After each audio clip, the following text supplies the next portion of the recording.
Well, if I'm worn out, I know these guys got to be. But really just proud of really the last two games. They weren't necessarily pretty games, but the guys showed a lot of guts to just find a way to win. So really happy for these guys and proud of them. For the players, let's have each of you talk about a couple gutsy performances you guys had put together in back-to-back games at Lander coming back and now here in double overtime. What are the things you guys talk about as teammates when you get into a game like that? And what are some of those discussions like in the huddle for you guys?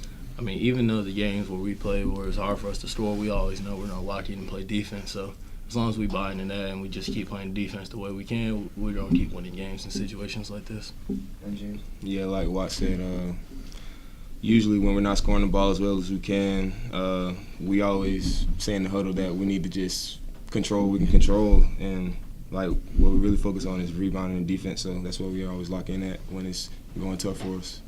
Coach, another player that had a big game for you guys was Akia Pruitt. Obviously getting the double-double, had the big slam at the end of regulation that kind of put you guys in a position to get to overtime eventually. And can you just talk about his play, especially when he did play with 4 fouls for really a long stretch at the end of that game? Yeah, he's obviously he's a great rebounder, and he plays with a lot of energy.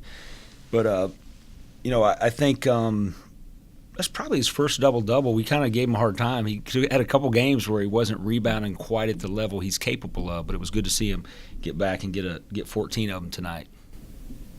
Yeah, Coach, you had 4 guys in double figures. The way they slowed down the ball game, what does that say about your team's ability to make the most of their opportunities out of the Well, we talked about that at halftime, that it was just a grinded-out game. It wasn't a up-and-down game, and they're good at what they do. I mean, they play a very slow, deliberate pace. They pack in their defense where you're not going to get anything easy in the paint.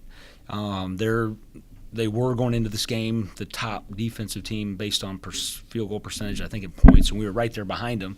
So you got 2 good defensive teams just kind of slugging it out there for a while. Unfortunately, made a few more plays than they did. JB, what was that mindset going into the first overtime? You had a couple points there. Really, I was just trying to lock back in because we thought we had got it sealed and then couldn't pull it through. So I was just trying to focus in on defense. Really, I knew our offense was going to come eventually, so I was trying to focus on D. After getting those 3 fouls in the first half, how did that really hamper what you were able to do in the second half? How did you make up for it in overtime? Coach just told me to be smart with the fouls that I had. We didn't have that much depth because Nigel was in foul trouble as well. We had a lot of players in foul trouble, so Coach just told me to be smart. Don't give up any stupid ones. Don't gamble on D, things like that. Yeah, Watts, Nigel fouls out, and y'all both have been complimentary pieces during this little stretch y'all had. What did you see that you had to take on yourself? I mean, even though Nigel fouled out, it's never really I had to take anything and put on myself because we still have JB and we still have Akia, who's our leading rebounder. When we bring in those guys, we can still score on the inside close to the same rate. So I don't think it was any way upon myself, but just more of a team effort because it is hard to play without Nigel. Yeah, that second half, I mean, you had 2 fouls in the first half. I don't think you have very many fouls after that. What did you do to really stay on the floor? Because you were on the floor for, I think, all but 2 minutes of the game. 47 minutes. He never gets tired. Well, in games after the tech with Nigel and I don't even know who the other guy was. After the tech, they were just going to call it close. So all you got to do is just keep your hands out, show your hands, and then the rest will be easy with you.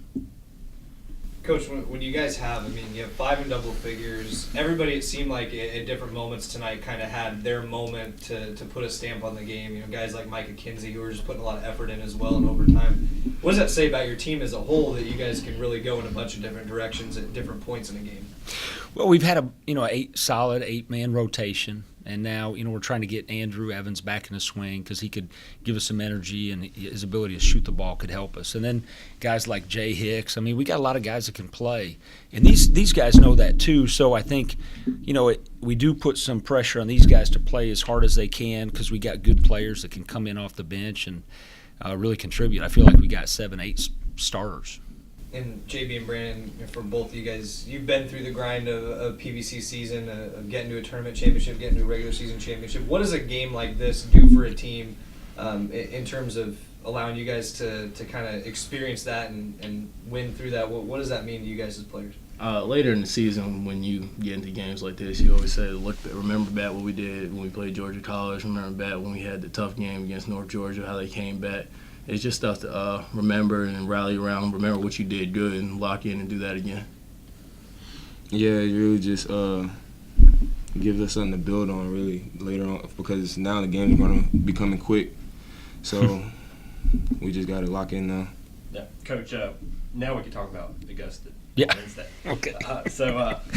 What's the? How do you feel about your team going in? I mean, you've got 4 straight wins against some really good teams. Well, I mean, I love these guys. They've been really fun to coach. I mean, we're still trying to find our rhythm, and I think when you got, 2 freshmen starting in the backcourt, and you got, I think 5 of your top 8 that are freshmen and sophomores, it's still a process, a work in progress, and so. But as far as effort and focus, I think these guys, especially our upperclassmen, have done a great job. And the young guys are, they're going to have their ups and downs, but they're getting better every day. And, when you can shoot it, not your best, and have things not go your way and still grind out a win, makes you feel good about the toughness of this team. All right, we appreciate you guys' time, and we'll see you on Wednesday. Thank you.